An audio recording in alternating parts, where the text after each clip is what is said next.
Olá, jovem mancebo, aula de ótica, propagação da luz. Vamos lá.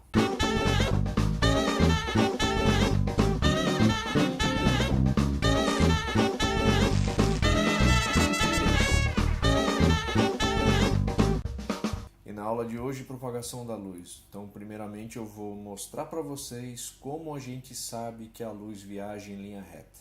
Primeiramente, a gente tem que garantir, saber que a luz viaja em linha reta. Para isso, nós vamos começar a aula de hoje com propagação da luz. Vamos lá.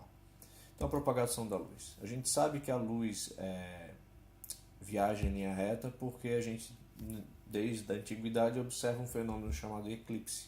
Eu vou mostrar para você agora como funciona o eclipse, rapidinho, sem muita especialização, uma ideia mais grossa sobre o assunto, mas isso mostra que a luz viaja em linha reta. Então vamos lá. Quando o alinhamento da Terra, da Lua e do Sol ficam no mesmo plano, né? Alinhamento das órbitas, nós temos que as luzes que vêm do Sol, né, são bloqueadas pela esfera da Lua, né, e isso projeta uma sombra na Terra, que a gente chama de umbra. E quando isso acontece, surge o eclipse total solar. Ok? Às vezes a Terra está um pouquinho mais distante da Lua, quer dizer, a Lua se afastou um pouco mais, e aí o tamanho do disco da Lua é um pouquinho menor que o disco do Sol, vistos a partir da Terra, obviamente. E aí nós temos o eclipse anular do Sol, né? Isso para a galera que está dentro da umbra, ou seja, da sombra que a Lua projeta na Terra. Outros raios de luz também saem do Sol e formam uma região parcialmente iluminada, que é a penumbra. E a galera que estiver na penumbra vai ver eclipse parcial do Sol. Tá? O parcial tem sido mais possível de se observar, uma vez que o eclipse solar total ele percorre uma região muito selecionada da Terra, né? A maior porção de população que consegue observar um eclipse geralmente é o parcial, porque a penumbra ela é muito maior que a umbra, ok? Então beleza, então eclipse solar você precisa ter a Lua entre a Terra e o Sol, mas a gente sabe também que a Lua gira em torno da Terra e, em certos momentos, a própria Terra também bloqueia a luz do Sol e projeta uma sombra. E não só a sombra, mas também uma penumbra. Quando a Lua entra na penumbra da Terra, a gente tem os eclipses penumbrais da Lua, que nada mais são que uma diminuição no brilho da Lua. É bem difícil de observar olho nu ele, porque a Lua está lá, só que o brilho diminui um pouquinho.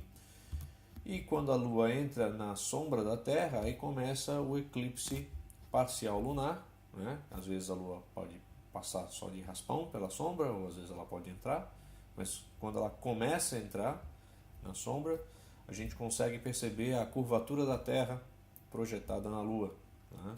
E se ela continuar o caminho e ir diretamente para a sombra, nós temos o eclipse total lunar, ok? E o eclipse total lunar faz com que a Lua entre totalmente na sombra da Terra, ok? Muito bem, então essa imagem aí que eu tirei do vídeo do Manual do Mundo mostra uma câmera escura e é importante notar que o céu está na parte de baixo, na imagem, né, projetada pela câmera, e o chão está na parte de cima. Isso ocorre porque a luz se propaga em linha reta, tá? Da mesma maneira como nós vemos com os eclipses. O princípio fundamental é o mesmo. Então, os raios de luz que saem do corpo, quando eles tentam entrar por esse pequeno furinho que tem na caixa, eles só têm uma direção a seguir. E aí a projeção dessa imagem faz com que a imagem fique de cabeça para baixo. Tá?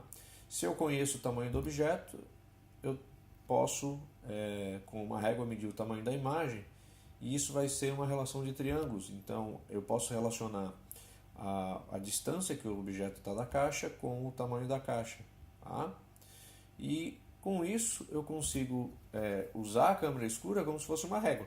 Tá? Bem dizer, se eu souber o tamanho do objeto e medir o tamanho da imagem, sabendo o tamanho da minha caixa, eu consigo dizer a que distância ela está do objeto. Eu fiz um exemplo, eu construí uma câmera escura com uma lata de leite e medi o tamanho da imagem do Sol. Apontei para o Sol e medi o tamanho da imagem do Sol. Então a minha câmera escura ela tinha 14,5 centímetros de comprimento e aproximadamente a gente estava a uma distância do Sol de 149 milhões de quilômetros de distância do Sol. E a imagem projetada do Sol tinha aproximadamente medida com o paquímetro de 1,34 milímetros. Né?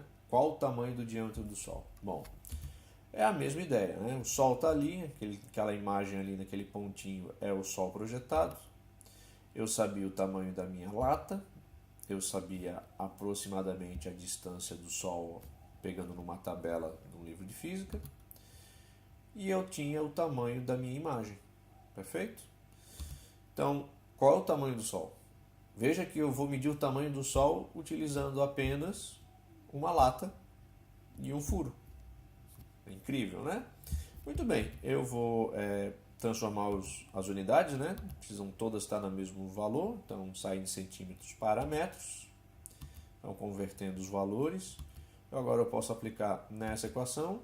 Eu quero saber o tamanho do objeto, então o O precisa ser isolado, eu só pego o I, jogo para o outro lado, multiplicando.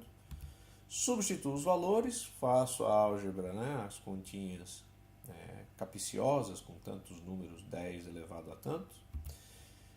Multiplico, divido e chego no valor de 1,38 vezes 10 na 9 metros. Ou seja, simplesmente com uma lata e uma régua, né, eu consegui medir o tamanho do Sol.